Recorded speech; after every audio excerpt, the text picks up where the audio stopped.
வெயில் காலம் தொடங்கிடுச்சு. இந்த சீசனில் மாங்காய் நொங்கு எல்லாம் நல்லா நிறைய கிடைக்கும். அந்த மாங்காய் சீசனில் நம்ம ஒரு மாங்காய் பச்சடி மாதிரி செய்யலான்னுக்கிறோம். அது வந்து ஸ்வீட்டு, காரம், புளிப்பு எல்லாம் கலந்த மாதிரி இருக்கும். அதுதான் இன்றைக்கி செய்ய போகிறோம். அது எப்படி செய்யறதுன்னு பார்க்கலாம் வாங்க.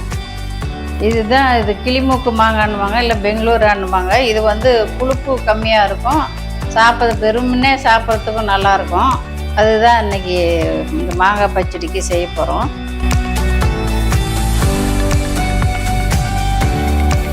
ஒரு சிலர் தோலோட கூட போடுவாங்க. இது தோல் இல்லாமல் போட்டால் அது ஒரு மாதிரி அல்வா மாதிரி நல்லாயிருக்கும். வந்து விருப்பப்பட்டால் தோலோட கூட போட்டுக்கலாம். இந்த மாதிரி எல்லாத்தையும் கட் பண்ணிக்கலாம்.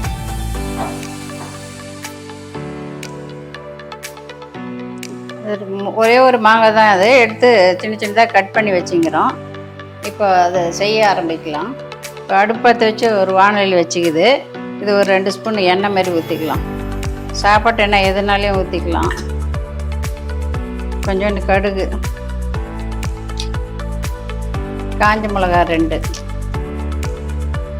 கொஞ்சோண்டு பெருங்காயம்,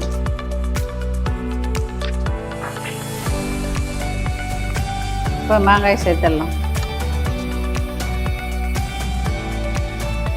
வேகிறதுக்குன்னு தண்ணி ஒரு 1/2 டம்ளர் ஊற்றி வச்சுக்கிது. இதில் கொஞ்சோண்டு மஞ்சத்தூள் சேர்த்துடலாம்.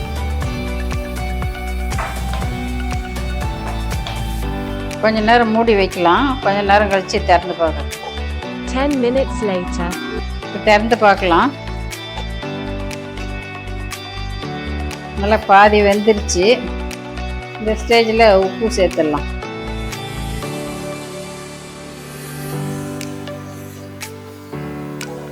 இது 75% வெந்துருச்சு. இது போதும். இதை இறக்கி வச்சுட்டு நம்ம இதுக்கு வெல்லம் சேர்த்தணும். அதனால் அது கொஞ்சம் வெள்ளை பாவு மாதிரி காய்ச்சி இதில் சேர்த்துக்கலாம். இதை ஆஃப் பண்ணிடலாம். 250 கிராம் வெல்லம் போட்டுக்குது. அதில் ஒரு 100 கிராம் மாதிரி தண்ணி ஊற்றி கொதிக்க வச்சுக்கிது. அது நல்லா கொதிச்சு இதனால நம்ம அதை லேசாக வடிகட்டிட்டு மாங்காயில் சேர்த்துடலாம்.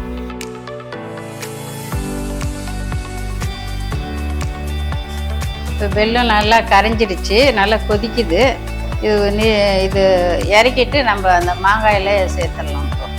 இந்த மாங்காய் இன்னும் கொஞ்சம் வேகணும். அந்த வெள்ளைப்பாவை ஊற்றினோம்னா அந்த வெள்ளைப்பாவோடு சேர்ந்து வெந்துச்சுன்னா அதில் கொஞ்சம் தித்திப்பும் சேர்ந்து வந்துடும். இது நல்லா கரைஞ்சி அல்வா மாரி வந்துடும். திருப்பி அப்படியே மூடி வச்சிடலாம். அந்த வெள்ளைப்பாவிலே வேகட்டும். 10 minutes later. இப்போ வெல்லம் ஊற்றுனது எப்படி இருக்குதுன்னு பார்த்துடலாம். ஒரு தடவை நல்லா கலந்து விட்டுடலாம். வருஷப்பிறப்பு போகும்போது தமிழ் வருஷப்பிறப்புக்கு எல்லார் வீட்லேயும் இந்த மாங்காய் பச்சடி வந்து ஸ்பெஷலாக ஒன்று இருக்கும். அது அன்றைக்கி தான் இது செய்கிறது. நம்ம அன்றைக்கி வீடியோ போடல, அதனால் இன்றைக்கி போட்டுருக்குது. இது எல்லாத்துக்குமே ஒத்து போகும். சாம்பார் சாதம், தயிர் சாதம், மற்றது எல்லாமே இருக்கலாம். பிள்ளைங்கன்னா அது இட்லி தோசை கூட தொட்டு சாப்பிடுவாங்க. அவ்வளோ நல்லாயிருக்கும். நாங்கள் லேசாக இது ஒன்று கடிப்பட்டால் நல்லாயிருக்கும்னு இந்த ஸ்டேஜில் எடுத்துருவோம். ஒவ்வொருத்தர் ரொம்ப அல்வா பதத்துக்கு எடுப்பாங்க. ஆனால் இந்தமாரி எடுத்தால் ஒன்று மாங்காய் க்ரன்ச்சியாக இருக்கும் அந்த சாப்பிட்றதுக்கு. அது இந்த ஸ்டேஜில் நாங்கள் நிறுத்திடுவோம். இவ்வளோதான். இதோட ஆஃப் பண்ணிடலாம். இந்த மாங்காய் பச்சடி ரெடி ஆகிடுச்சு.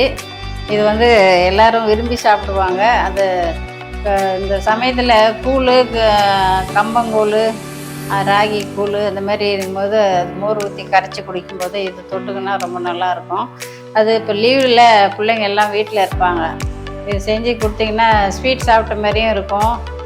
புளிப்பு வந்து சின்ன பிள்ளைங்களுக்கு அவ்வளோ புளிப்பு தெரியாது. அதனால் இது ரொம்ப இஷ்டமாக சாப்பிடுவாங்க.